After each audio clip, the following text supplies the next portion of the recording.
welcome to episode 136 of the Rich Cheese Radio podcast, your home for horological hot takes, taboo topics, and often unpopular watch opinions. I'm your host, Brodinky. With me, as always, is my good friend Schmidt, and returning friend of the show, Mr. An-shih. Gentlemen, how are we tonight? Good, my friend. How are you?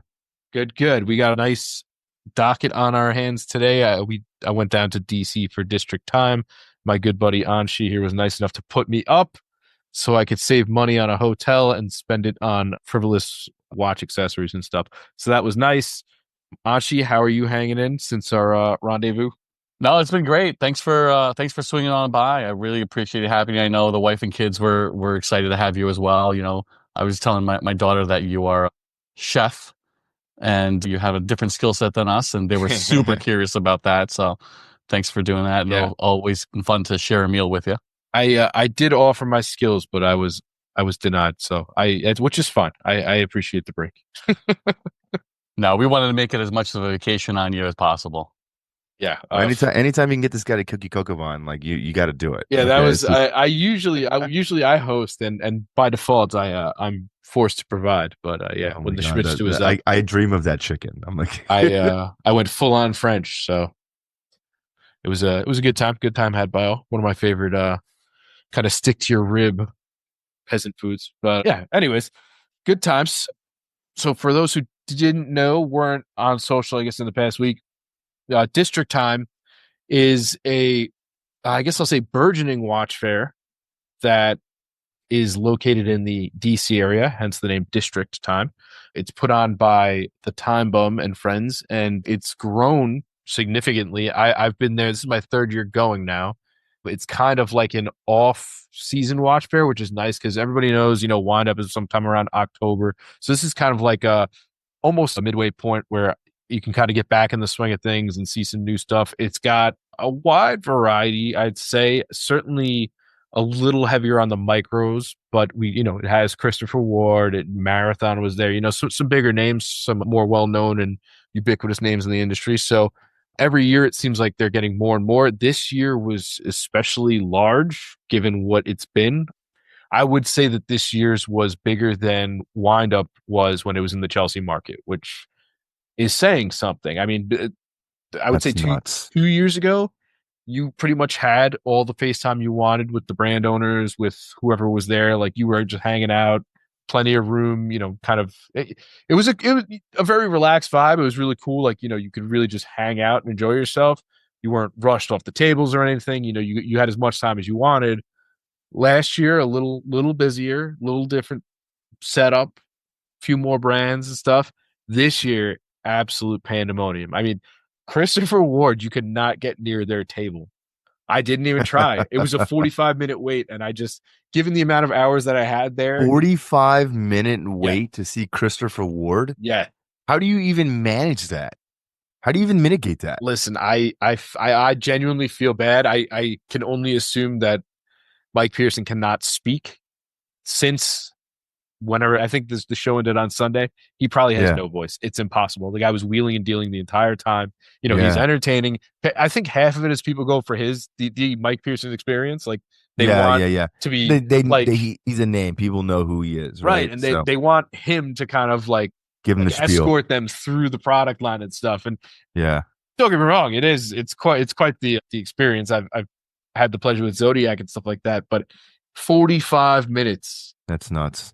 And it's like a deli meat counter. Come back and take a number, like Carnegie Deli, where you're gonna wait 45 minutes. Except at the end of this one, you don't get like a cold pastrami and a pickle. But I gotta say, it's really come far, and I can only see it getting bigger. I mean, again, I think it's nice. It's kind of just like out of the way for a lot of people now. This is gonna change a little bit with the arrival now of Wind Up Dallas, which is coming up very soon. So you're going to have that little bit of conflict going forward. I mean, I think people probably in the Northeast are probably still going to stick with District Time, but I know there's a lot of people who they go to all of the Wind Up events. So they go out to California, they come to one in New York. I think there's Chicago? Is that right? Yeah, Chicago. Yeah, I yeah. always get confused. There's so many like little watch shows too. I know like LA Microlux is out there and stuff, but I know I'm pretty sure there's a Chicago. So there's Yeah, some people who do all of them, which is, amazing for them. I wish I had the time and the money, but the regional shows are nice because you can see sort of some local product, and some people prefer the intimate experience overall. for sure. You definitely get a little more sense of community. I know the brand ownership is very friendly. There's a lot of camaraderie. They all kind of play off each other. You don't get a lot of competition like the as far as like there's no feeling of like competitive nature there. It's just they're all there to kind of achieve the same goal of pushing, I guess, the microspace forward. Yeah. But it's a lot of fun. We went out to eat afterwards. It was a good time. Us and a few people. So did I sell it short there, An-shih, at all? No, I think you hit the nail right on the head. This is my third consecutive year as well. Last year, the venue was a little tight in terms of just the sheer number of people. I don't think they picked a bad venue, just so many people for that spot.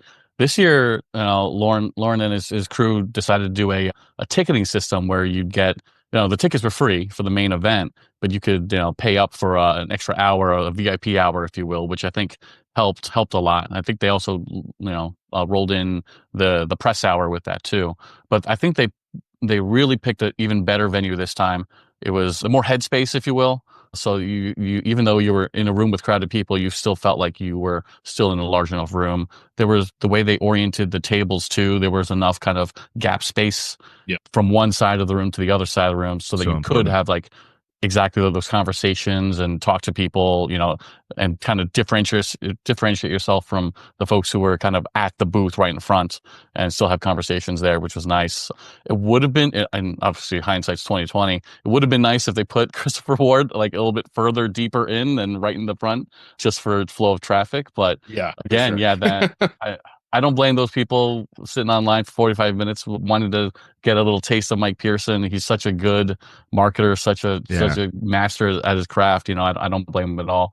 Yeah, bro and I just looked at each other and we're just like, we're not going on that line. Let's hang out over here by Tipsum, you know? Yeah, and especially if you're only going to be there for like a day or so, because it was a multi-day event, right? To my understanding. Yeah. But you guys were only there like the one full day, correct? Yes. Yeah. So I mean, if you're gonna come back and you're like, oh, I'll check them out tomorrow, it makes sense. But like, if you're like, this is it, you're in and out, like, yeah, maybe not the time. But see, that's the funny thing too, because when you think about retailers, they're always fighting for prime adjacencies, and I imagine a brand like Seaward has a lot more cash than some of these other micros, so they want to have prime real estate, which would be right in the front, the first kind of thing that you see when you walk in through the door. But logistically, everyone's going to seek them out anyway. So it probably does make more sense to have them further back in the venue. But yeah, maybe pass the feedback along. Yeah, I remember last year at this event when Rado was there, everybody was all buzzing Yes. about, ooh, Swatch Group, Swatch Group. Swatch Group was nowhere to be seen this year. Yeah. And CW kind of took the panel. Although, well, CW's been there for the past 3 years as well, but they were definitely top dog in terms of just pull. But I think Lauren does a really great job of really putting micro brands that you've never even heard of before on the spotlight, which is awesome. Yeah. And then also having those anchor brands too. And that's honestly what people want to see. When they're coming to these local shows, everyone knows what Rado is. Everyone knows what Longines is. Do they really need to be at a trade show like this? Right. I mean, it's and those are brands that have a reputation. People follow them. People know what they are. They don't need to come to these types of brands. They have the power of the Swatch Group behind them. Other conglomerates exist for those reasons. But this is a place where you can get access to those brands that you've never heard of that might actually be creating something cool and different and unique that might warrant you actually buying it, which is great. I love to see it. Yeah, bro and I were joking around. We said just a few things that we noted. We're like, it'd be great if there was just like a water cooler there, so that we could just Yes. quench our thirst mid ample conversation. So that'd be nice. But even just like a brand or participant mixer the night before, something to get more interactive. I think. I mean, I'll speak for myself here, but in my collecting and watch enthusiasm journey, I'm at a point where it's like I don't need to just. I don't seek out just going to a booth and looking at and picking up the watches. I need to have a little more interaction. I need a little Yeah, more. yeah, I've been yeah. wined and dined by your marketing on the internet and everything else. I need a little more before I get in bed with you and actually make a Well, I purchase. mean, and the other thing too is it's. I mean, let's be honest now. When we're buying the brand, in many ways, we're buying the person that is selling the brand, Yeah. right? I mean, we're buying the people behind the organization, whether it's a William Wood or whether it's Le Sablier or whether it's a Gavox or whoever it is, right? We're buying the representatives that have trucked all the way to the city to set up a booth to then talk to 400 people in a weekend about watches. And if you're not kind of getting that personalized attention, it's kind of like, well, maybe I'm going to, vote with my wallet, so to speak. Right. And I think too, in some ways, the watch industry itself can be extremely stuffy and very like You pretentious don't about certain say. things. And it's nice to have to kind of, get that one-on-one individualized attention from a brand outside of the professional environment. You know what I mean? And that sometimes is cool. It's a lot more relatable. People really vibe off that, and it's a lot more fun. I mean, let's just be honest. Having a couple drinks with the boys, talking watches, pounding some beers, and having a good time is always going to be a good time.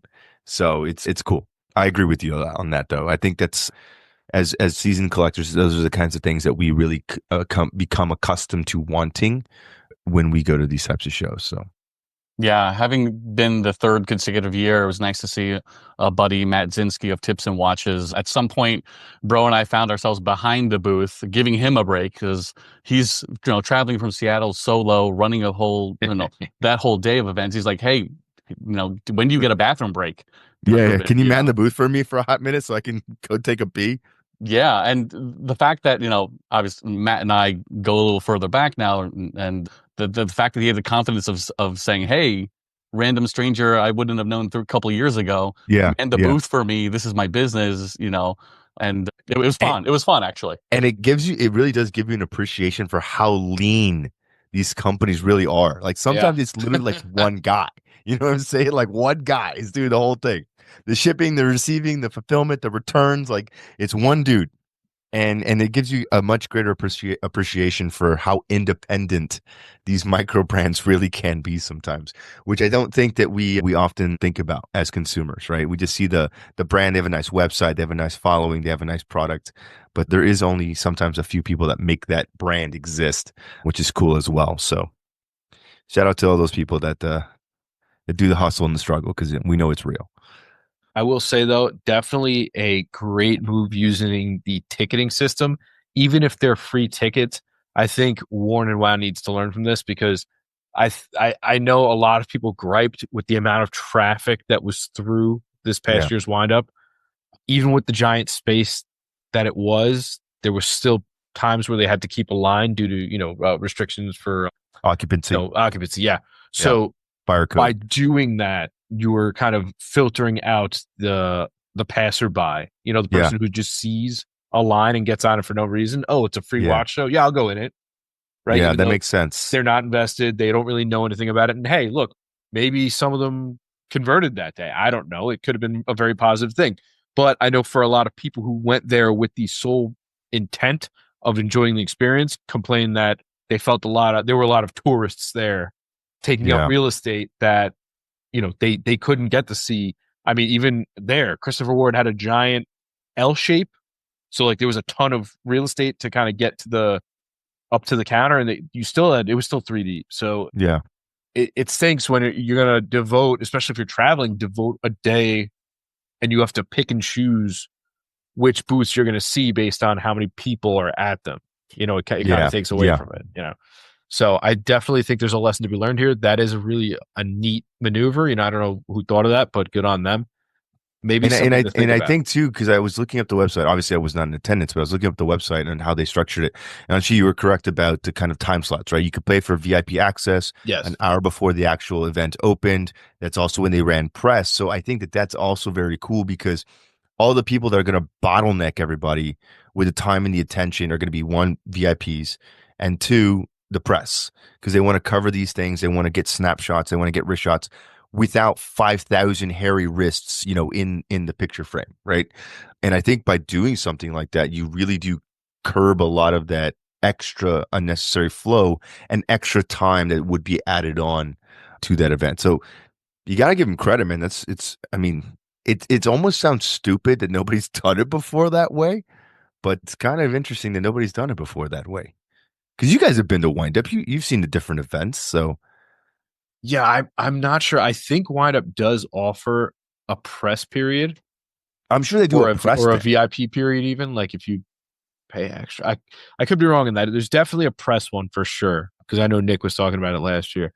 But District, they seem to have found a way to streamline things down that's been very scalable to say the least, Yeah, which is yeah. really nice to see.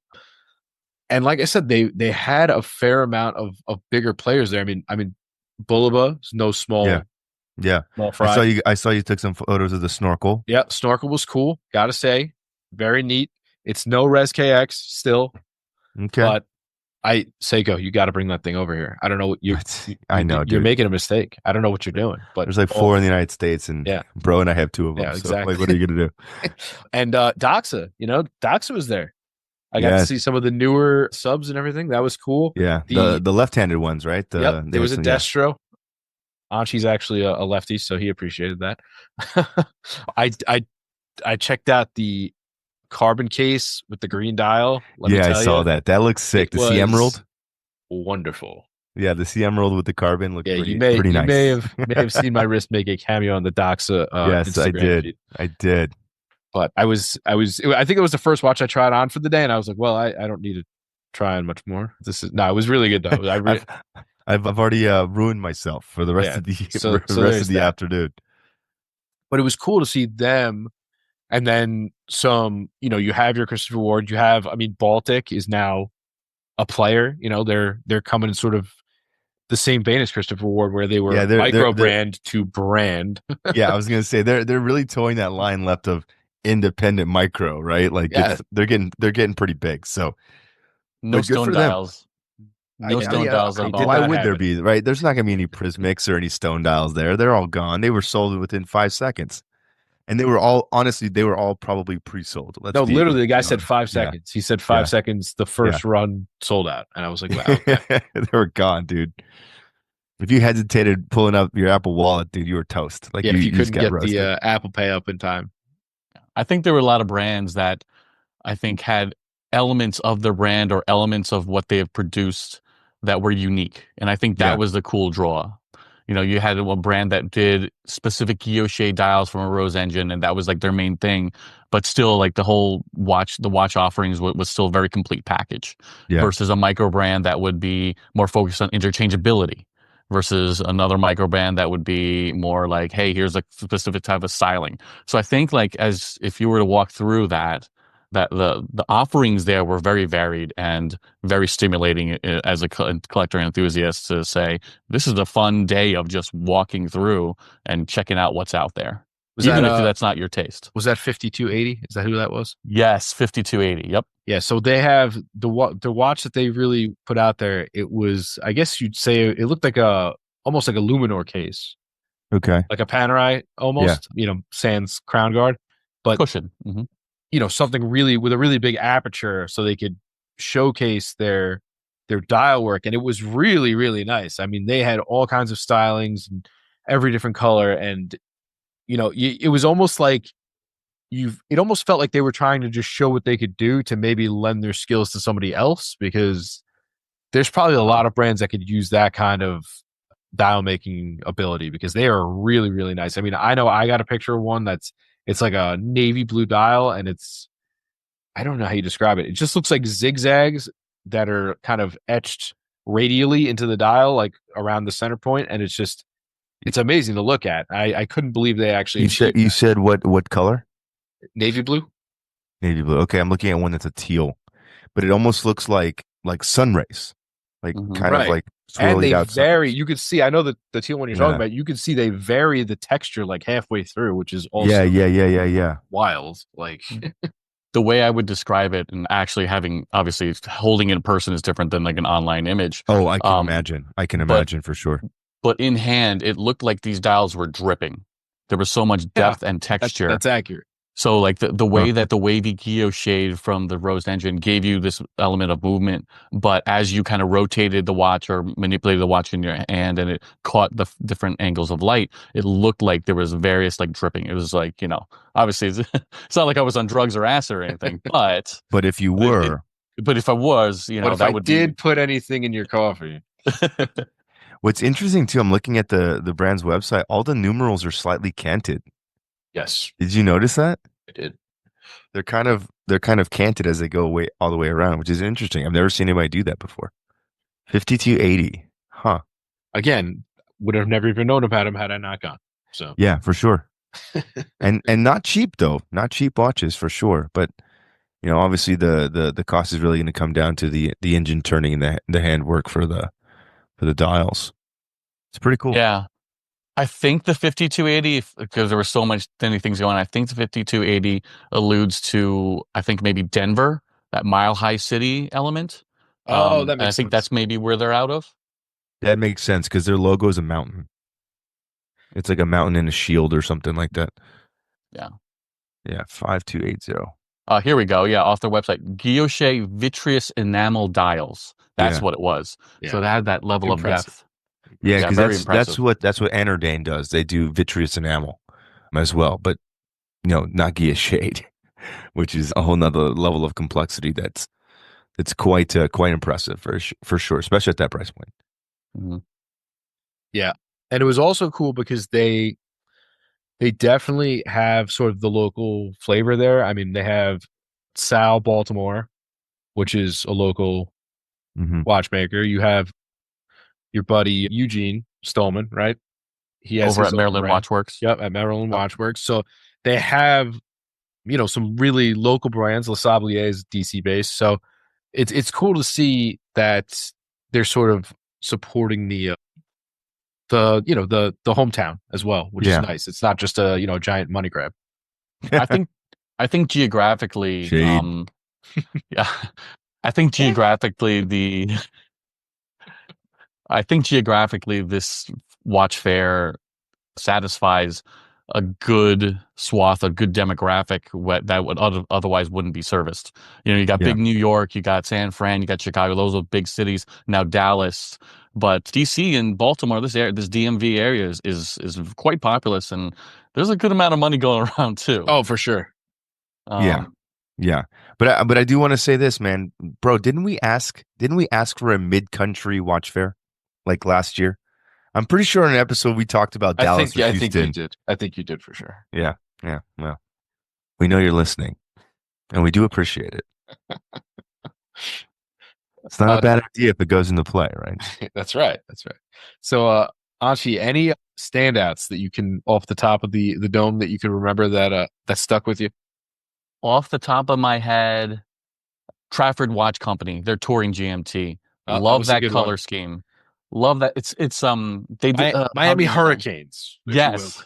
Yes, like it's like bold colors, loud colors, but still soft and like inviting, which is really cool. The way the gentleman described it too was it was a modern Americana design. And it really like invoked that like, hey, I'm on a cross country road trip in a station wagon with my family. Like Yeah. that kind of thing. So I love that. I love that aesthetic. That was really cool. Plus the functionality of a GMT was always nice. Got it again. Big shout out to Matt Zinsky over at Tipsum Watches, his time traveler. So he worked with Zach Smith over at Hours Precision, I think, to create a module that would allow a secondary hour hand that slaps onto his current watch, the time traveler, and essentially gives you the same mechanism as the Parmigiani Fleurier Tonda, where you can unilaterally or independently adjust a jumping hour hand, second hour hand. And it was the first time I was able to handle it and work on and manipulate the mechanism. It was a lot of fun. When we were manning behind the booth, people were coming in and saying, "Hey, what is this?" And it was really cool to be able to demo for them and get that, share my excitement with folks as well.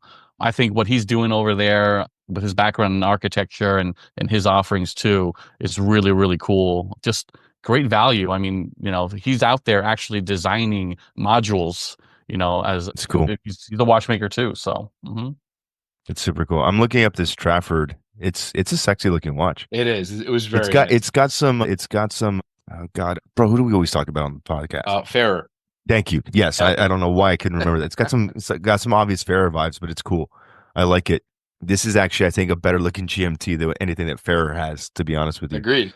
style wise. But definitely some vibe cues that are very similar. The play with colors, the bold designs. But have like especially An-shih, when you said like Americana, like I just picture like a 57 Chevy Bel Air and like the gauges that you would see and the colors and that kind of like tealy and black and white. It's good. It's good. Like our yeah, price is very fair. $850. So it's not bad. Just too bad they're all sold out. But I got my hands on my first Trafford a couple months ago, I think in January. One of the guys at my local watch club here in my hometown, he had the Trafford, but the kind of square dial case, and he had the red dial version. Really, really handsome watch in person. yeah, I So love that all their three colorways within the Touring GMT line, the date wheels are colored in the background. yeah, That little detail is just it makes it for me. It's just like that attention to detail, plus obviously into the overall aesthetic is just a lot of fun. yeah. No, you're absolutely right. What people will do for a color match date wheel or a colored date wheel. Gotta have some variance. You know what I'm saying?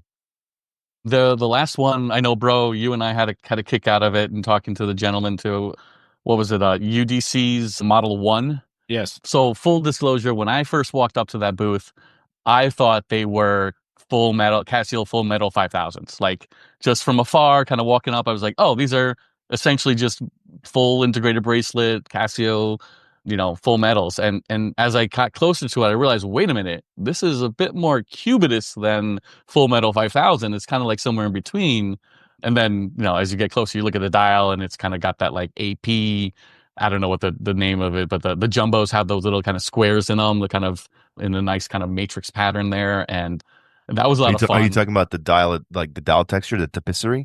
That's Correct. it. That's the Yes. name. Yes. The Yeah. Tpisser. Okay. Yeah. Sorry. Thank you Yeah. for that. Yeah. So they had that kind of dial. So it was a mishmash of a bunch of different things that like these design cues that you've seen before. But Yeah. oddly enough, it did work. It really did work. The only thing was obviously I kept, mentally keeping, harkening back to those watches and thinking about that. So it's kind Yeah. of like, Obviously. Yeah. Yeah. so it was a cool watch. But yeah, it was really interesting. I know, bro, you had some cool ideas about it, but Well, you got to feel for the guy. He's like all over the internet. People are telling me I copied the Cubitus. He's like, I made this watch 2 years beforehand. Yeah. I was like, That's rough, man. That's rough. That's the one you put on your story, right, yeah. bro? I Yeah. said, funny Yeah. but true. This actually predated the Cubitus, but Yeah. I was just like, I feel for you, man. I know the internet is a cruel place. Ask me how I know, but but I feel for the guy, and he was talking about he was made, he made a watch he wanted to make, and then you know God. one of the big And, boys kind and of what's picks it and up. what's worse is like you can't sue them because you won't win. No, not You by know what I mean? any measure. You would bankrupt your entire company even trying. You know what I mean? Yeah, just in legal fees. Just to try to even do it, which is it was so crappy because it's obviously a very direct link to what the Cubitus looks like now, which is so crazy to me. And brands like Patek probably know a watch like this exists. I mean, I'm sure that they've done focus groups and they've done checks and all those things. They have to because they don't want to be sued. But the fact that they're like, oh, this guy's nobody. If he sues us, then we'll just crush him. Like that's levels of arrogance, man. That I mean, I guess if you can design that watch and really mail it in, well, like the Cubitus did, and now we're starting to see everyone take their copium pills and like this is actually a nice watch. I swear it's That growing on always me. happens because what you got is when it comes out, you got to slam it, and then you have to go the other way for I gotta for give it a more second content. look. For I gotta more give it a content, second you have to go the other direction and say, on second look, this is Yeah. actually a quite choice offering. Yeah. Yeah, no, you can miss me with that one. That watch is objectively hideous. I don't care how cool the movement is. I don't care anything else. We've talked about it, but Yeah. Modern Patek is dying. It's fine. It's fine.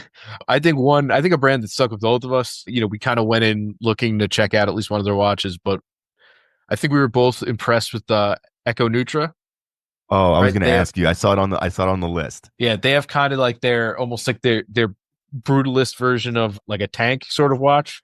I mean, I don't even know if I just call it a brutalist. It's like just like the tank's like emo cousin. You know what I Okay, mean? I Like, can accept that. Goth, you want to go goth? yeah, I can yeah. live with Because that. like brutalist is like those really angular, real stupid. Like now we got like oblong, asymmetrical triangle case watches. Now I'm like, what are we doing, guys? But the Echo Nutra is like the goth lord It's the cousin of the Wednesday tank. You know Adams. what I mean?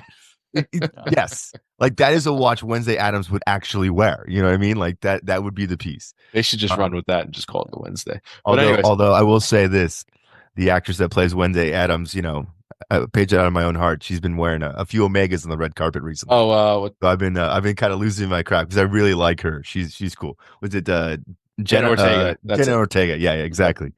Yeah, she's been rocking some constellations and some Omega DeVilles, which has been pretty cool. Nice, nice, nice. Yeah. So they had a moon phase watch I really liked, and then like a ghosted out diver that was like What? it was like a whitish dial with like a smoky bezel, Okay.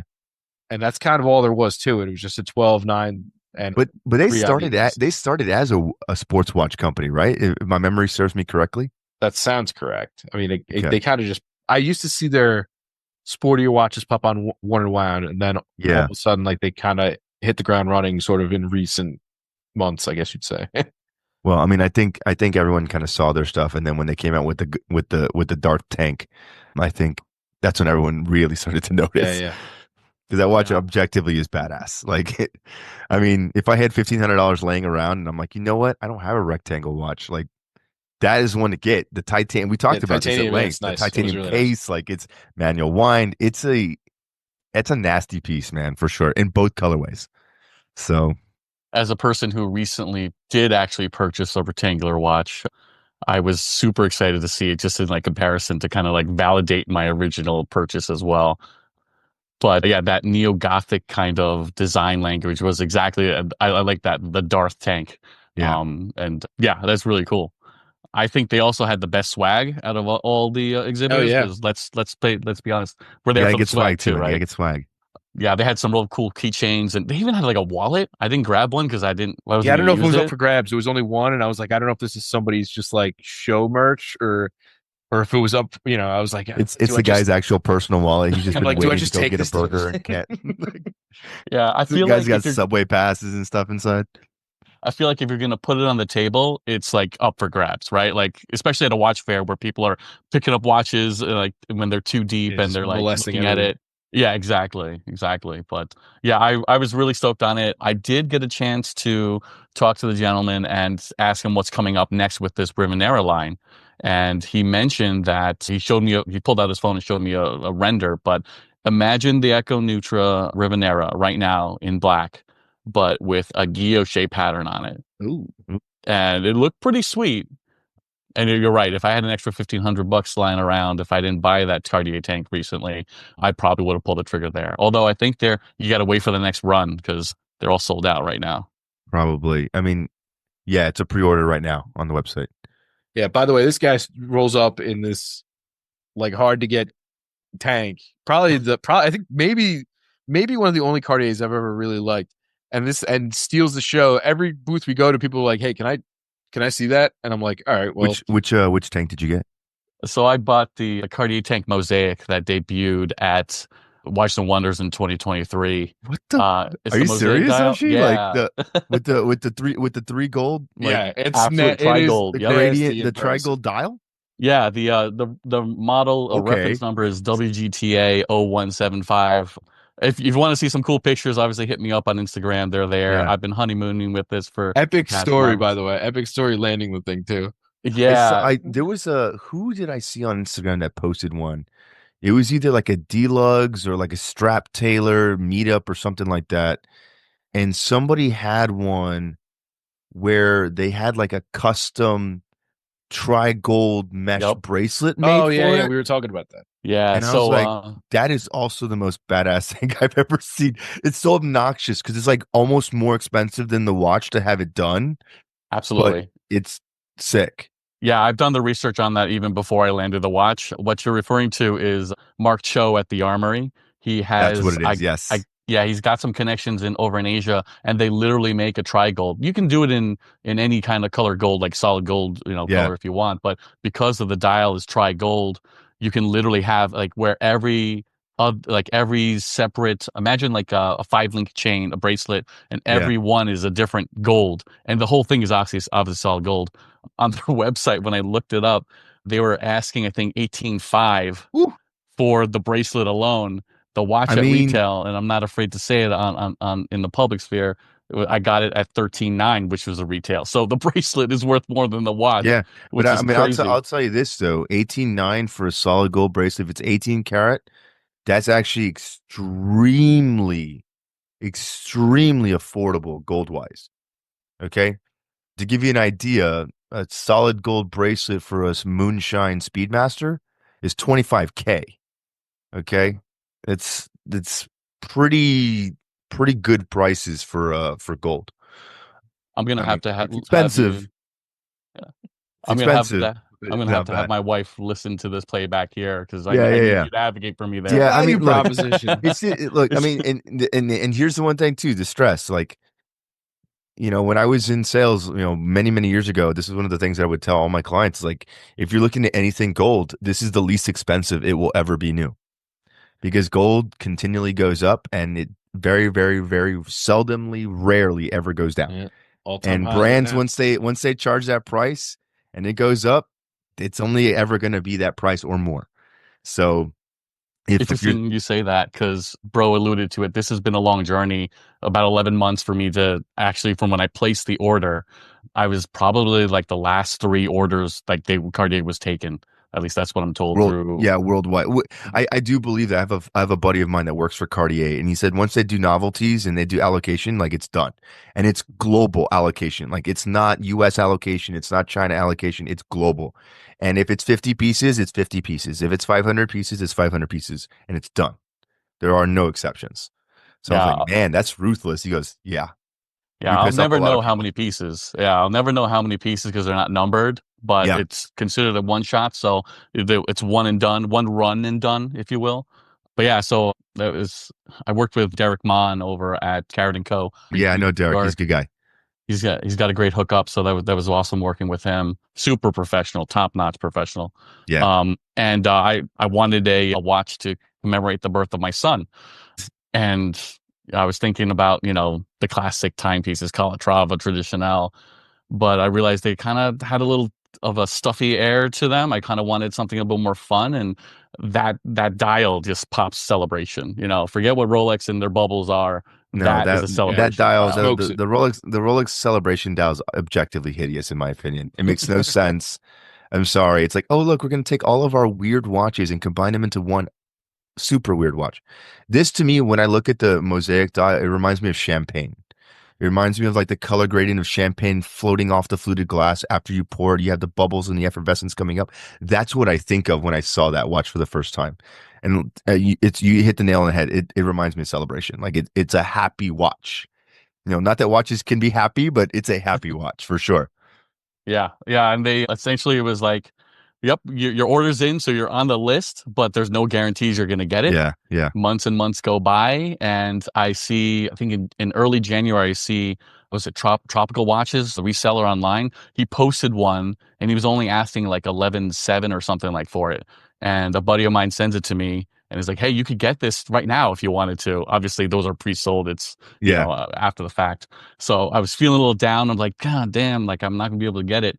And then Derek comes out of the woodwork, literally like a week and a half later, and says, "You got it, you got it." And Wow. yeah, just I will say, testament to Cartier, they will under promise and over deliver, as Yeah. opposed to putting me on a wait list, taking X amount of money, and just saying go pound sand. Oh, you mean So like the Rolex business model?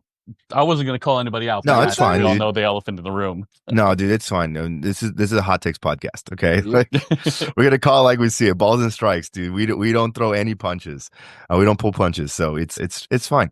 But it's amazing what brands will do when they actually want to take your money, and how nice that is. It's so crazy to say that that's a nice thing as a consumer to be able to spend your hard earned money on something, Yeah. and it doesn't make any sense to me. But whatever. Yeah, but I digress. But you're alluding to the price of gold, and as you Yeah. know, in the past 12 months, price of gold just skyrocketed. Yeah. Yep. So there was a time where we were talking to Derek, and he'd say, "Well, they might charge you more because of price of gold, and this dial specifically, this dial is It's gold. dry gold. Yeah. So not only just the process of putting 3 different types of gold on this dial."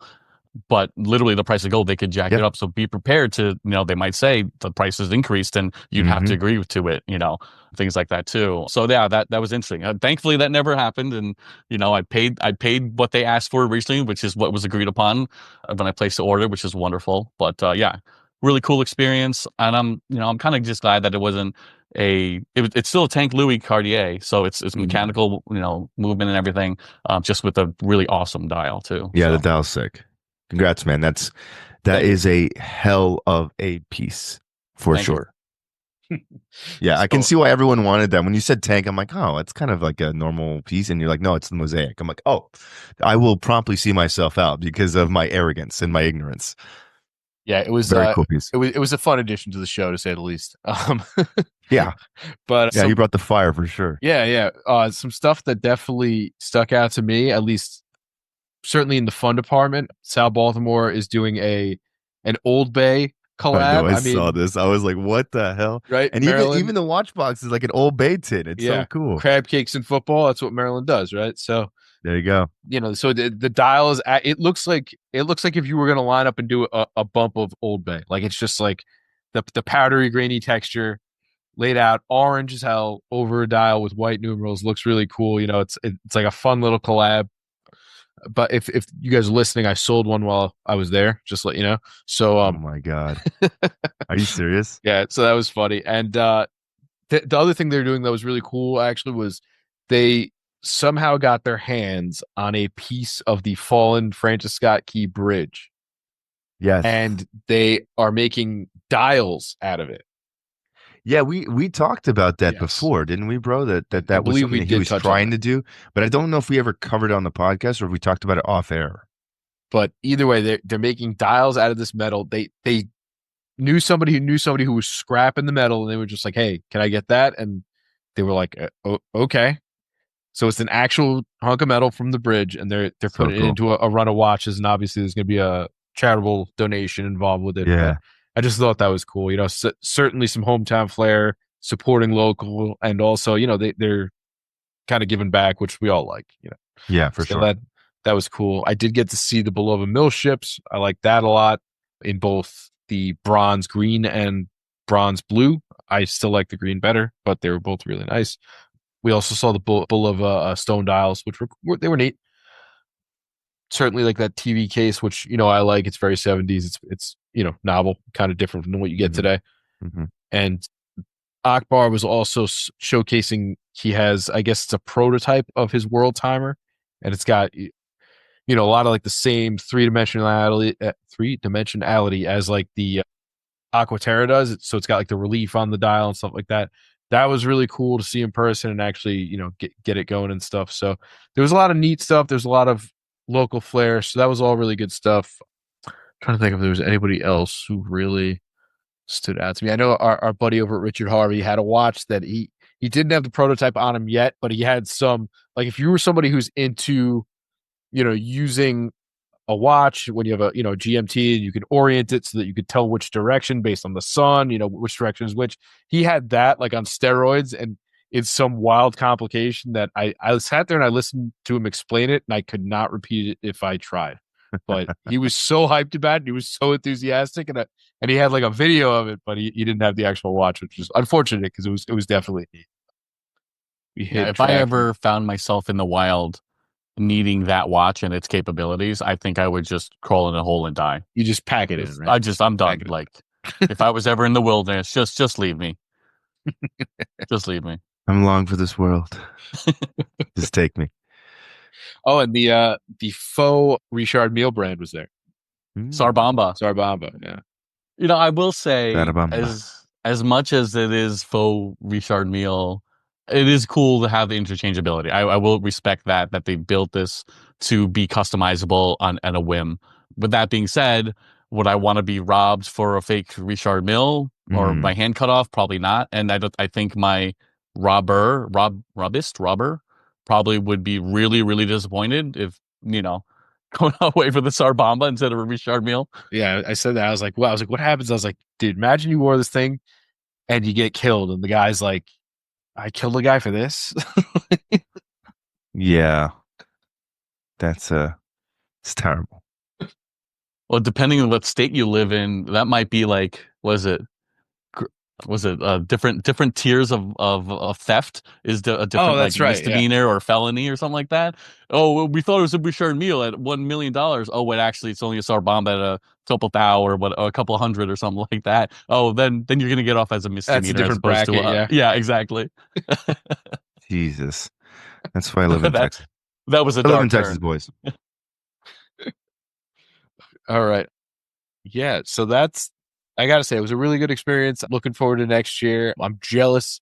Everybody else has another watch fair coming up soon that I will not be at in Texas, but good on all of you. I hope you have a great time there. We do also have new watches. We kind of did the switcheroo this week, given that we had a live recap to do, but we'll do the new stuff on the back end here.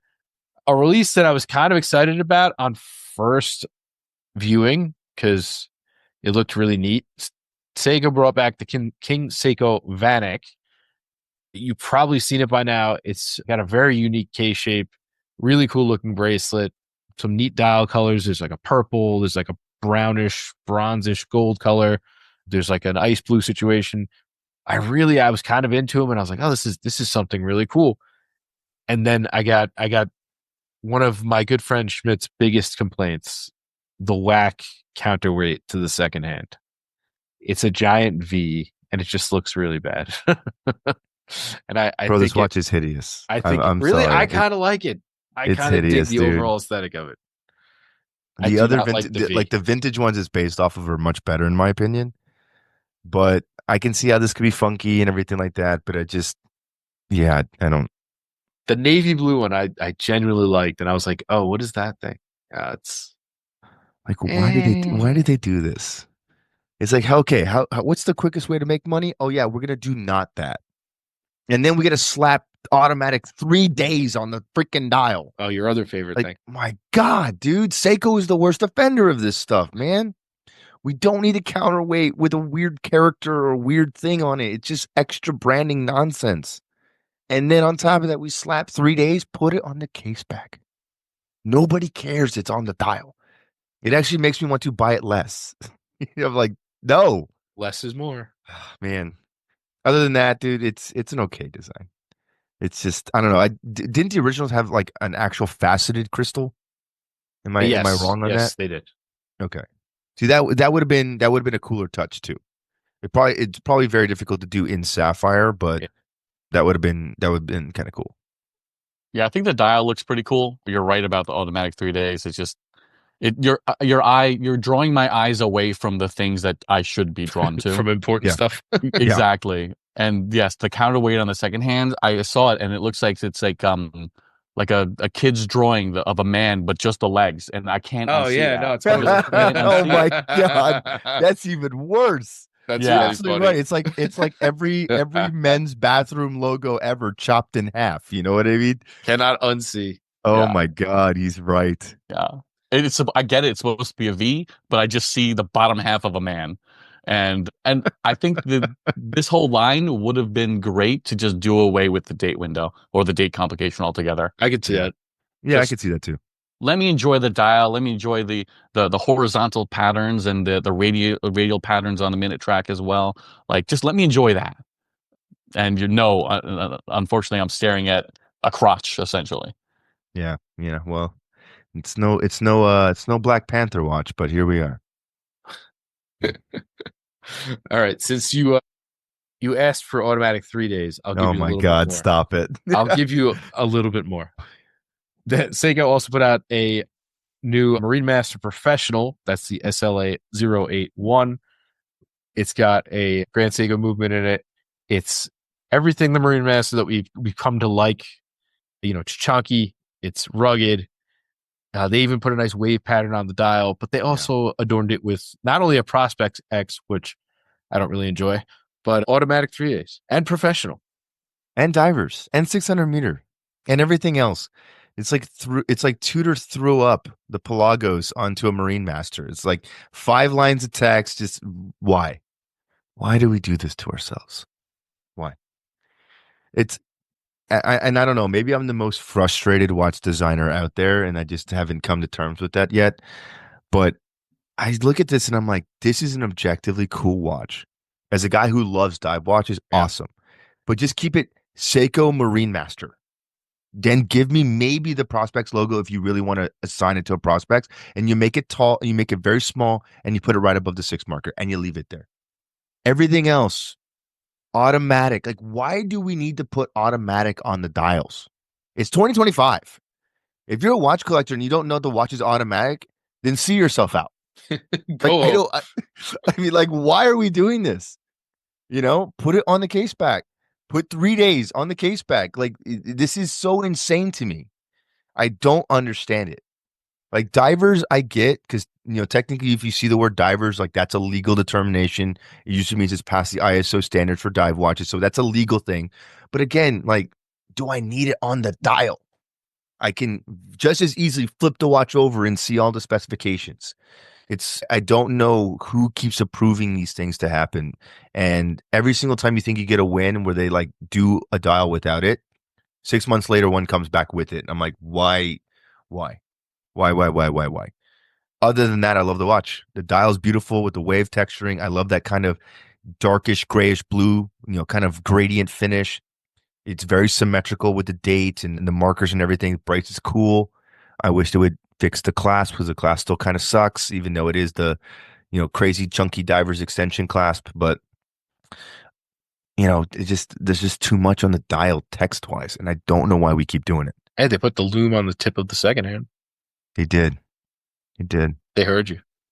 Could you imagine if the whole reason why they put so much text on the dial is that during like the manufacturing or sorting process, they get confused on which dial goes on which watch, and they just need something to guide them? Could you imagine? It's honestly that because of how many references Seiko makes, I could honestly believe that could happen.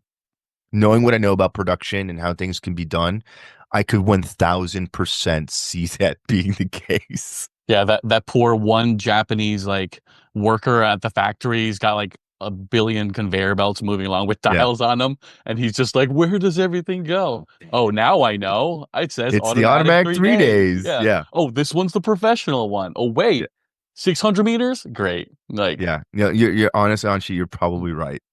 And that's also a sad state of affairs for the watch industry. That's probably the case too. This guy just like slaving away in this conveyor belt with his endless Seiko Prospects models rolling down at him, and he can't leave to go eat until 1,000 of these dials are completed.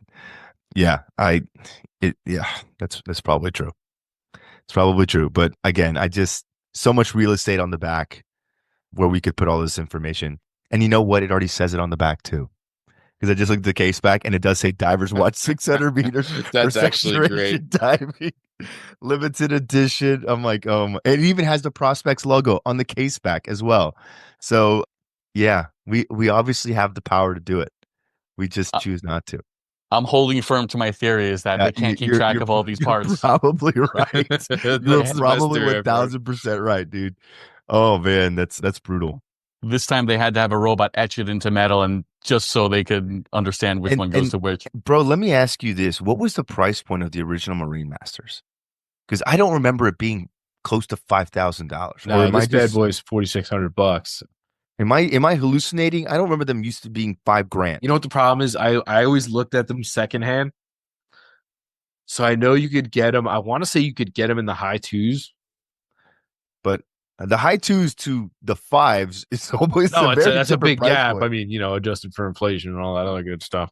But yeah, I know the older ones now seem like a huge steal, but I know you can get them like high twos, low threes Yeah. back when I was looking at like the green ones and stuff like that. But yeah, that's kind of the direction we've gone here, hasn't it? I It's mean, yeah, also look at hard. It's hard to charge high twos if you're gonna bang people $1,600 for kind of a run in the mill 200-meter diver. Also, yeah, so you yeah, also have yeah, to kind of weigh that as well, which not something I necessarily agree with. But yeah, for sure. all right, enough about me. Let's talk about something you want to talk about. So we got two new iterations of Planet Ocean world timers. Hmm. One kind of stealthy black, white, gray. The other one is in that kind of new, trendy, fashionable black and light blue teal situation going on here. Yeah, the turquoise. I do like them though. They're very handsome watches. Look, man, I'll be the first one to say I don't know who asked for this, but I'm glad somebody did. The watches are like in a world where everything is trending smaller and guys are wearing BB54s and everything's like, you know what, the next iteration is gonna be guys rocking the 32 millimeter dive watch because we need that apparently. In that world where things are going that way, Omega's like, yeah, I saw that and I decided to do not that. And not only did they come out with this gargantuan diver, 45.5 millimeters, they did in full black ceramic with all these different tones. And they're like, you know what, guys, just for funs, let's slap a world timer inside of it. I think it's the coolest FU watch out there right now, just because it's a very dynamic looking watch. And I don't know of, and maybe I'm crazy, I don't know if anybody else has done a dive watch world timer. Maybe ball? Maybe ball? Hmm. But nobody else that really comes to my mind right off the top of my head.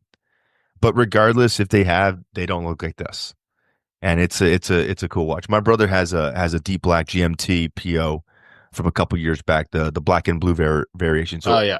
I I I objectively, man, like I don't have a big wrist. I'm about 7.25 on a good day. I love wearing that watch when I get a chance to. It's such a cool watch. It's so stealthy. The ceramic is amazing and it just looks good. And having seen that and had experience with that watch on, wearing it for a while, I would slap this watch on in a heartbeat and rock the crap out of it because I think they look very cool. I'm honestly 50-50 torn between which one I like the best. And I think most people that do like this watch are in the same camp. Like I've been asking all my buddies and they're like, no, I like the teal. And exactly half of them like the gray and black. So it's interesting. I like the watch though a lot. So we'll see. The 215 Planet Ocean reference is still going strong, apparently. I like that the colorway is similar to the IWC colorway. Which one? Yeah. That's pretty cool. Personally, I would love it if it was like a yellow or orange. That's just me. Yeah. I'll have to keep that in mind next time I'm crossing time zones while scuba diving. There you go. Well, and it's funny because people, people don't really think about it, but like if you're going anywhere cool to go scuba diving, like you're not going in your backyard. You're going to Roatan. You're going to exotic places, Turks and Caicos. Like you're going to alternate time zones, which is why this is actually a kind of a cool watch. And Bro and I have always talked about this. I've always found it so interesting that the ultimate travelers watches, right? The world timers, they're never water resistant pieces. Like as a traveler, I want to travel low key. I want something I can dress up, dress down, and something I could actually use if I'm on vacation or in a business meeting or something like that. And it's going to serve dual purpose and everything. And I don't want to take 5 watches with me because God knows, hotel hospitality always finds a way to take them. And they're like, we don't know what happened, sir. We have no idea. And you're like, really? They were all in the safe and the safe magically opened itself and emptied itself too. So these types of situations, like this would be a kind of watch that you could wear for everything, do everything in and not have to worry about it. And, you could still tell the time diving while you're in Roatan versus in the US at the same time, which is even more of a flex. And I love that.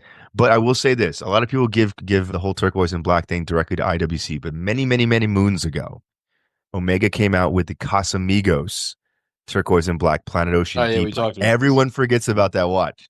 They only made 80 or so of them, but that was really the first time we saw the kind of turquoisey and black colorway come into play. And it's been kind of stealthily inserting itself in the collection over the years. But obviously IWC gets the mantle for making it popular, for sure. Just like Panerai with the bronze. Like nobody did bronze until Panerai did bronze, right? So you give credit where credit's due. A very cool piece. I love it. So I don't know if Do I you have know? $15,000 for it, but I love it. Do you know if there's a Southern Hemisphere version? Because the photo I'm looking at looks like it's a Northern Hemisphere, but Northern it'd be down, yeah. cool if they had or maybe some cities that are in the Southern Hemisphere too, and then from the bottom up view essentially. Yeah. I think all the world timers for Omega are going to be top down, and just because I think the majority of population density resides within the northern hemisphere. Not that that's a good excuse, but I would imagine that's probably the excuse. The other aspect too is, realistically, no matter what kind of watch you make that with the world timer, it's always going to be wrong at some point. It's funny when you make a world timer and then the country's like, we no longer observe daylight savings time. You're like, damn it, this doesn't work anymore for that one respective place. Puerto Rico is notorious for that. They would like switch like every 5 years. They would like go back and forth. So sometimes they did, sometimes they didn't, or another governor comes in, changes the rules again, and is like, guys, can we just be consistent, please? And who knows? Maybe here in the U.S. we'll Yeah, get rid I've of heard DST. rumblings. We'll see, man. We'll see. Our commander in chief is flailing back and forth on that decision. He was really in favor of it, and then recently he's come out. It's like, well, a lot of people like daylight savings time. I'm like, I don't know anybody who does. Can I please keep my kids to a normal sleep schedule without having to wreck their lives every 6 months? That Please, God, from all of us parents out there, please, Lord, your makes three of college us. your college students will be okay, but the rest of us parents raising feral toddlers, we need the help, man. We need the help. Okay. All right. One, I wanted to just touch on this one, not that it's that important, but Tag teased this on their socials, and I'm not gonna lie, I got a little bit excited because I saw, it was a very flat dial. There wasn't a lot of three dimensionality. I was certain that they were going to give us the super affordable, maybe somewhat plastic polymer Tag Heuer cheapy watch that we were all looking for, and instead they gave us a giant pit clock. There's not a lot to say about it, other than Womp, obviously it womp, highlights their womp. their new or their I shouldn't say new, it's their renewed partnership with Formula One, and they're the official timekeeper again. But I was kind of hyped for a sec. I was like, maybe we're gonna Yeah. get like the We super we both were cheapy. hyped for a second because I sent you the photo. I'm like, ooh, what's coming? And you're like, oh shit, this could be it. I was And like, then it's yeah, like, this oh, is it's the just a giant clock for the racetrack. I'm like, yeah. cool. All right, it's fine. Well, look, man, they listened to us before about the Mario watch. So maybe if we just keep asking, they'll actually give us a Formula One reissue. Let's be honest, they need the help. Okay. Yeah, we don't need Kith involved. Just We don't let's need let's Kith. do it right. We already did the Kith thing. It's done. Let's just get an OG, you know? Let's get a new Formula One for the masses. But all right, while we're on affordable versions of things in plastic polymers, there is a new Moon Swatch, one that I think people will be pretty high on because they're not always, but this one is in the image of a very popular Speedmaster that's pretty recent. And you're Mhm. getting a white dial, black bezel, grayed out strap version of the Moon Swatch. It's the 1965. It's a 60th anniversary tribute to the speedy passing NASA's flight tests, and it's been available since March 1st. But overall, really cool. Again, not everybody can afford a white dial Speedmaster, so this is a nice tribute. Not a lot else to say, but I'm down with it. I mean, I'll say this, just objectively, aesthetically, from that perspective, whether you like the Moon Swatch Gray still or not, I mean, obviously, Swatch Group is selling every single one of them that they make realistically. They're not going to the Whisk crowd anymore. It's more like the general average public, I think, at this point. But this is arguably aesthetically a really nice looking watch. I like the applied logo. I like the vintage text, the vintage Speedmaster. I think that's very cool. Like you said, it looks like a white dial, which is great. It's in a gray, white, and black neutral colorway. You can wear it with everything, which is great too. But I think my favorite part of this campaign launch was the epic troll that this watch did in the windows of every Swatch boutique. Did you see this, bro? No, I did not. So when they released the watch, they had it in a case, kind of like the first The first launch of the Moon's watch is back in 2022 Okay, yeah. with the blue case, but they had it with three watches. In the middle was the Moon's watch. On the left was a recreation in bioceramic of the Longines Wittenauer 235T that was also submitted to NASA's flight testing. Okay. And next to that was Project X 6238, which was basically a bioceramic Rolex pre Daytona, and basically had the story how they didn't pass. And the biggest thing that's funny about this is there was a little placard that they set on the window, and it said Project X 6238 for exhibition only. And it was the Oh, that's cute. funniest troll. I was like, that's pretty savage. And the real ones, if you know, you know. And the average public probably is like, what, can I buy that one too? Like, I don't understand. And they're like size accurate and everything. And those were the original three watches that were submitted to NASA for the actual testing. Obviously, the Longines has the logo there because Longines is his partner brand to the Swatch Group, sister company to Omega. And it says Longines Wittenauer just because Wittenauer was the American label that Longines was sold under during that time period. But obviously, Project X obviously comes from our friends with the crown, which is quite interesting. And it was kind of a subtle troll, but it was an epic one, and I loved it. I loved it for exhibition only because it's totally right down their throat. Yeah, I did see. Now that you mentioned, I did see the picture with the other two watches, and I was just like, I didn't get to stare at it long enough to kind of take it in, but that's a fun Easter egg. Yeah, it was cool. I like it. I'm inclined to buy this watch just literally for that. So if I'm in another city that might have this watch and it's sitting there, I mean, honestly, man, I have a few now. Like, what's another one? You know what I mean? Like, why not? It just means my kids are gonna have some cool watches to talk about 20 years from now. So Alrighty, up next, yeah, since we're on the topic of mosaic dials, a brand that I guess we don't get to discuss a lot, and not for any great reason, but Mito put out a new version of the Commander in 1959, and it's got a printed pixel pattern, as they put it, in superluminova, and it's a neat looking dial. You've probably seen it by now. It's got mhm. anything from blue to purple to pink to, I don't know, fuchsia, whatever you want to call it. A little bit of black space in between, but it's printed to look like a mosaic pattern. It's very fetching, I guess you'd say. It's in a nice little package, 37 millimeters, 10.5 thick. You get a mesh bracelet, kind of a recessed crown, which is a neat look. And again, I think a watch layout and a watch brand that we don't necessarily get to celebrate often enough. For, I guess, like you say, a lot of times they sell much better in different markets, but this definitely caught my eye. It was definitely something I was like, okay, here's something I don't get to see every day, but something I can get down with. It kind of gives me an 80s kind of like Stranger Things era, Mm-hmm. like when neon windbreakers and stuff were in. Yeah. Yeah. But I dig it. When I Yeah, when I first when I oh go ahead, go ahead. I was gonna say, for me, it looks like some like pixelated Dippin' Dots.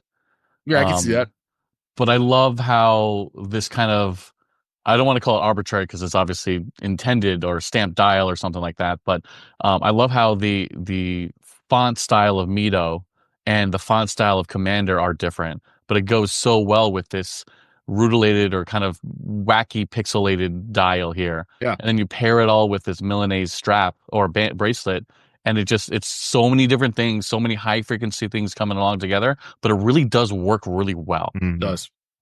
I love what you said there, high frequency, because that's honestly what it reminds me of. If you think about like the old 80s synthesizers where you would have the pixels jumping up and down Oh with the yeah, music, totally.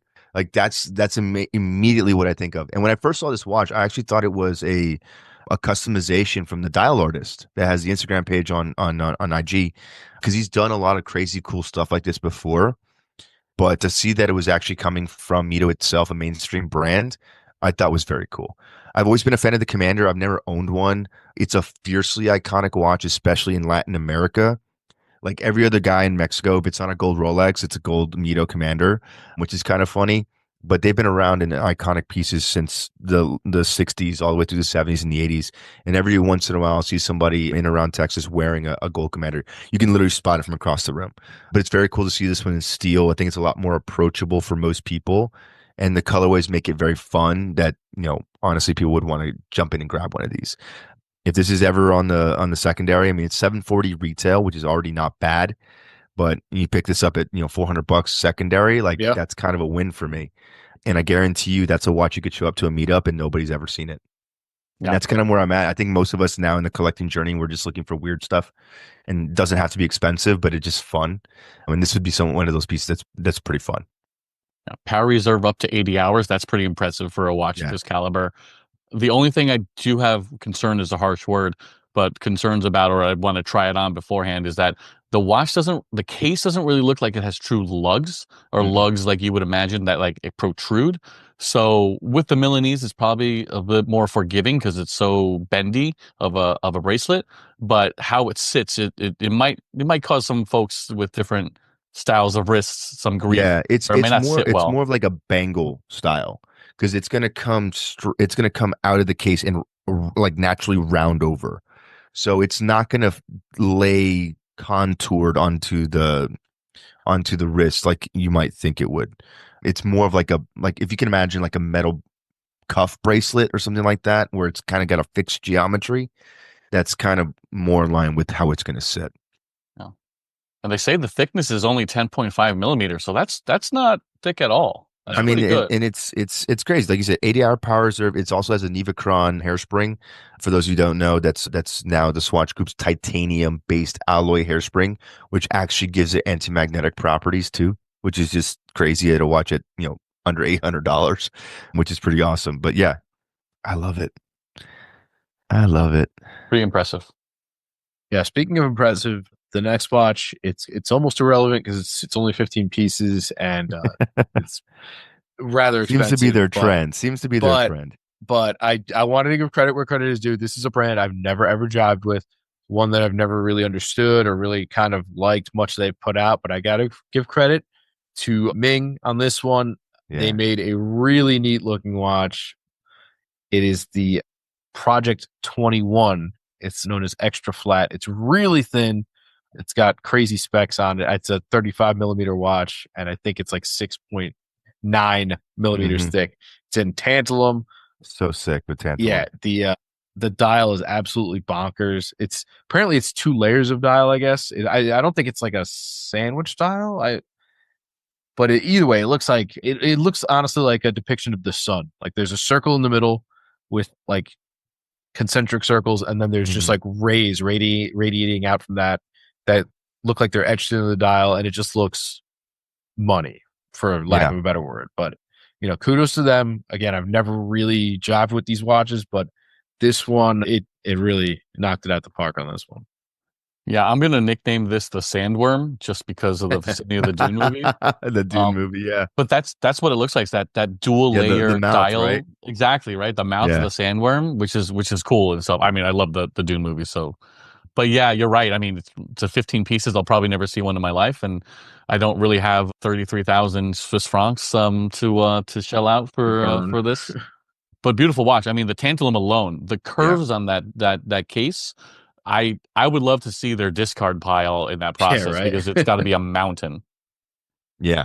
And tantalum is not a common alloy for a lot of reasons, specifically because it's pretty rare. It's exceptionally rarer than most precious metals, even though it's not technically a precious metal, but it's extremely hard to machine. Tantalum is very, very difficult to work with, which is why only so many watchmakers have ever really tried to do it. I think the most recent one that's kind of in the mainstay right now is Jorn. They do some tantalum cases. Omega has some pieces with tantalum components in its current collection as well. If you guys are familiar with the Omega Diver 300 meter, there was the tri-metal. It was Sedna gold, titanium, and Oh, yep. tantalum. And then they did a Diver Chrono version, which is also the same thing, but it has tantalum bezel ring, tantalum bracelet components. But the other one that really made tantalum popular, like in the 90s, was AP. So that's kind of the upperclassmen, if you will, of people that have really worked mainstream with tantalum. It's a very exclusive club. There's not a lot of brands that are out there. And I don't know about you, but I certainly want to be, in conversation with the likes of Omega, Jorn, and AP. Like that's a pretty small exclusive club. So for them to do this and to make it beautiful is very cool, especially given the size specs of the movie. I mean, 6.9 mil thick. That's insane. Next thing you know, Ming's going to be coming out, battling out with the Octo Finissimos. I mean, like Yeah. this is going to be crazy. It's gonna be crazy. So it's a beautiful watch. I think Sandworm's a cool name for it, especially given the salmon dial. But is there two versions? Is one like a blue dial, one's a I salmon did see dial? one with the darker dial as well. So I don't know what the difference is, but that one's honestly my favorite. It's like a blue dial with like a gray strap. It looks like, Yeah. at least on the Houdinki article about it. Because at first I thought it was like reversed, almost like a reverso, but it's not. Because the way somebody took a photo, it was like the strap was curved back around. So it almost looked like the dial was upside Oh, down. I know what you're talking about. Yeah. Yeah. So I was like, wait, which way is it supposed to be? But no, it's a pretty watch. And to your credit too, bro, and we talked about this off air before, you and I never really jive with Ming. I think the closest I got was some of the divers, just because, I'm a dive watch kind of guy, but this one is objectively gorgeous. Yeah. Really pretty watch. Yeah. We're going to bring it home with a show exhibitioner just because tie the episode all together. So somebody who was there at District Time was RZE Watches. They have been sort of displaying and touting one of their new releases. It's the UTD 8000. UTD stands for Ultra Hex Titanium Digital. Basically, they made these watches up and tested them up in the Great White North of Canada and beat the crap out of them. And their goal was to make a super robust titanium digital watch. We don't see a lot of titanium and digital together per se. Mhm. Technically speaking, we usually see some cheaper alloys and kind of, I guess, the beater aesthetic surrounding digital watches. So this is something a little bit different in that regard. I did see, I believe that the calendar is good through 2099, which was neat. And it is Nice. guaranteed for life, which is cool. Yeah, neat offering, something a little different. But yeah, they were also at the show and did get to see them sort of in passing while braving the mobs. Yeah, it was cool. They had in their booth, they had, I'll call it a workshop for lack of better terms, but it wasn't really more in the workshop. It was a little tray. It had little like granules of pebbles essentially. They'd put the watch down in the middle of the tray and they'd give you a mallet and they'd say, go ahead and hit it Yep. to test the durability and everything. That was What the hell? that was a fun little gimmick, but obviously it survived. I mean, I think these little pebbles weren't not true like rocks, but more like for show. But still, you're still hitting the thing with a with a mallet, and which was kind of fun to do. Just when can you say you've actually Right. Taboo. Yeah. struck yeah, that's probably like the worst thing you could do at a watch show is to strike a piece that's on a booth. But that was fun. I when I first saw this, I wasn't too impressed because I was thinking, oh, it's just a round G-Shock. But as Mhm. you kind of get in there, you pick it up, you kind of articulate it in your hand, you realize, okay, well, it's titanium. It's not metal, it's not steel, which is kind of cool. It's grade 2 titanium for the folks out there that are super anal about is it grade 5, is it grade 2, whatever. It's grade 2 They titanium. don't even know why they're different. Let's be honest. It's a Bro nice- knows. Bro knows, Yeah. but most people We've don't discussed know. this one. Yeah. They've got like a nice, like I call it a powder coat texture to it, which gives it a good grip to it.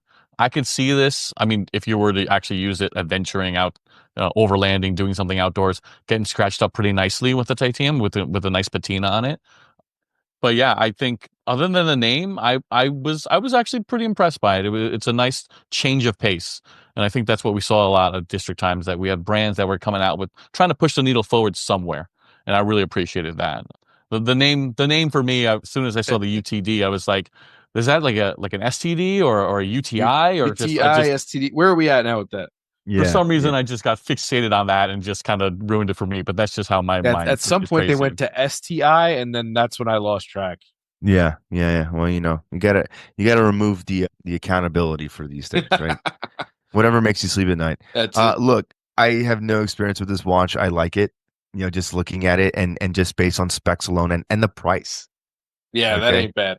I'm looking at the price and it says 369 MSRP on titanium bracelet. Now I don't know if that's any type of currency conversion, but that's how Time and Tide reported it. So I don't know if that's British pounds or if that's Australian dollars or if that's USD. But let's say that's USD. That's insane to have that on a full titanium case and bracelet for just under $400. A full titanium G-Shock is $3,500. Okay, let's all things being equal. I can't even buy a stainless steel G-Shock in the Full Metal series for less than $550. Yeah. Yeah, So, I agreed. mean, honestly, that's a hell of a price point. It really, really, really is. It's a hell of a price point. And I know guys get real uppity about, oh, it's grade 2 versus grade 5. Like, dude, you don't even know why it's different. Grade 2 is more industrially raw titanium. It's very difficult to machine and finish. Grade 5 is more of an alloyed version of titanium, which means you can polish it and you can achieve a higher shine. That's it. That's all it does. The ductility, the flexibility of the titanium is essentially the same. Corrosion resistance is essentially the same. And hypoallergenic properties, the same. So in most cases, when their brands are using different titanium grades, it's more for the aesthetics than it is for the functionality of the material. So given that the specs on this, it's a hell of a package for sure. And kind of, plus marks so you get to beat it with a hammer. They got some pretty cool colorways as well. The standard colorway is kind of like their black bezel, I'll call it for lack of better terms, and then a little bit of red and blue. Then they got a yellow and then a yellow bezel and then a blue bezel, which is kind of fun too. I can totally see this being like an Overlander's watch, or like, even like the guys are in the military, like, I need to get a watch for my military service. I just need to spend something, but I'm not going to spend, X amount of money. I mean, let's be honest, a Sunto digital watch or whatever that's like plastic is still the same price as this. You know what I mean? Like, I would much rather buy this than that. Yeah. It's legible, it's easy to see, and it looks like it can do a lot of great things. Water resistance is high. Yeah, it's nice. Wish I would have seen this in person. So Yeah, and I didn't get to check it out, but I hope, and it's tough because, again, a watch at this price point, not always guaranteed, but I hope the screws are all oriented the way they are in the picture. They have to be, right? If not, it's gonna cause chaos. Bro's gonna be the one with the screwdriver constantly adjusting it. Yeah, I'm gonna take my mini screwdriver with me and just adjust every one I see. oh my That's gosh, what it's yeah. gonna be. But I hope, I think, based on the pictures, I think it will be. But I'm just putting it out there into the ether. You better make sure it is. That's right. That's why Bro will never own a Royal Oak. No, there's multiple reasons for that. Mostly monetary. All right. Yeah, I think that just about wraps it up. We've talked watch fairs, we've talked watches, and everything in between. An-shih, thank you for joining us, our Thank DC you. correspondent. And thank you all for listening along, as always. Gentlemen, I bid you adieu. Thanks for having me. Of course. Take care, guys.